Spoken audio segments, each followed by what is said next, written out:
हिंसाग्रस्त मणिपुर को नया मुख्यमंत्री मिल गया है।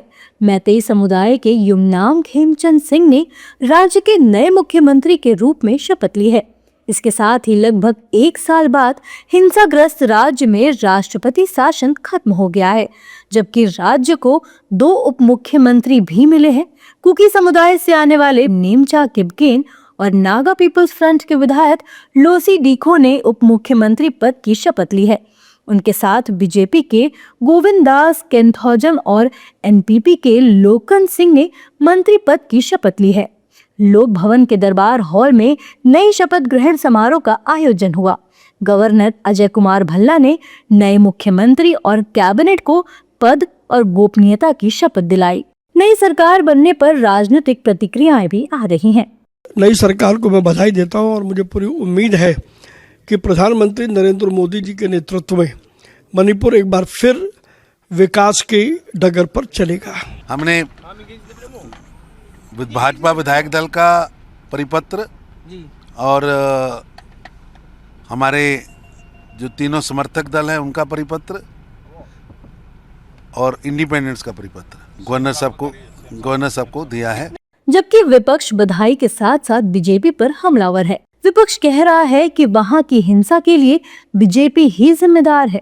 सबसे पहले तो मैं मुख्यमंत्री जी को शुभकामनाएं देता हूं कि आंतरिक जो कलह है वहां पे उसे पर दूर कर। लेकिन एक बात मैं जरूर कहना चाहूँगा, भारतीय जनता पार्टी मणिपुर से एक्सपेरिमेंट करना बंद करे।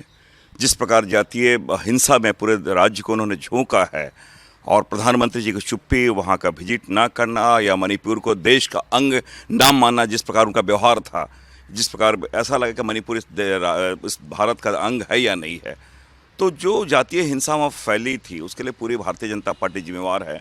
और इतने लेट तक क्यों है, इस प्रकार कार्रवाई क्यों की और प्रधानमंत्री जी क्यों मणिपुर को एक सॉल्यूशन के रास्ते में क्यों नहीं ले गए।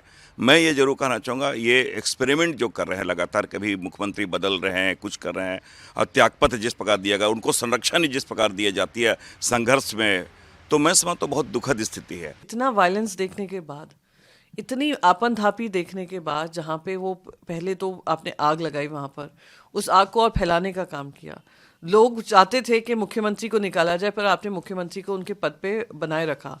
फिर आप उनको हटाते हैं, रातों रात प्रेसिडेंट रूल आते हैं, रात के 3 बजे आप पार्लियामेंट से उसकी परमिशन लेते हैं और फिर आप प्रेसिडेंट रूल हटाकर आप सीधा एक कोई चीफ मिनिस्टर आपस में बातचीत कर सुलट लेते हैं। ये कहाँ तक सही है? कंसिडरिंग इतना साल वायलेंस देखा, क्या जनता को ये अधिकार नहीं है कि आकर वोट कर डिसाइड कर सकें कि उनको ये वाली सरकार चाहिए या नहीं चाहिए? मणिपुर की नई सरकार के कार्यक्रम में पूर्व मुख्यमंत्री एन बीरेन सिंह, कांग्रेस विधायक दल के नेता ओकराम इबोबी सिंह, पूर्व मुख्यमंत्री अकोईचम राधा विनोद सिंह, एनपीपी, एनपीएफ के विधायक दल के नेता, विधायक और अन्य राजनीतिक प्रतिनिधि भी उपस्थित रहे। शपथ ग्रहण के बाद युमनाम खेमचंद ने कहा कि मणिपुर में 36 समुदायों के सहयोग के शांति की स्थापना उनका पहला लक्ष्य है और पीएम मोदी का आभार जताया।